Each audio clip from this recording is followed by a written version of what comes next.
झालेली आहे. जवळपास 30 लाख शेतकऱ्यांना महाराष्ट्रातल्या फायदा होणार याचा काय सांगा? महाराष्ट्रातल्या शेतकऱ्यांना जर भाऊबंदकीमध्ये आपसी वाटणी करायची असेल,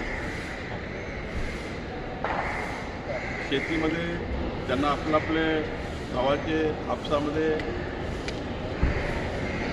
वाटणी करून त्याचं रजिस्ट्रेशन करायचं असेल तर आधी तहसीलदारकडे जाऊन आपसी वाटणी पत्राला मान्यता घ्यावी लागते.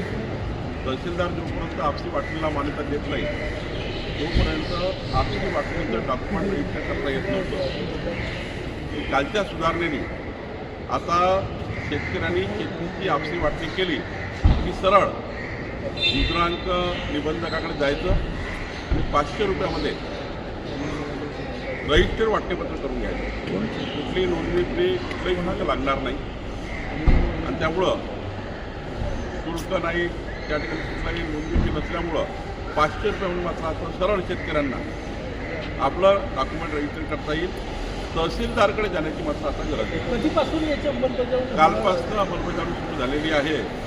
या राज्यातल्या शेतकऱ्यांना वडील आणि मुलं, भाऊ आणि भाऊ यामध्ये शेतकऱ्याची वाटणी करण्याकरता आता सरळ स्टॅम्प पेपरवर लिहा आणि दुय्यम निबंधकाकडे 500 रुपयाच्या स्टॅम्पवर तुमचं रजिस्ट्रेशन करून घ्या.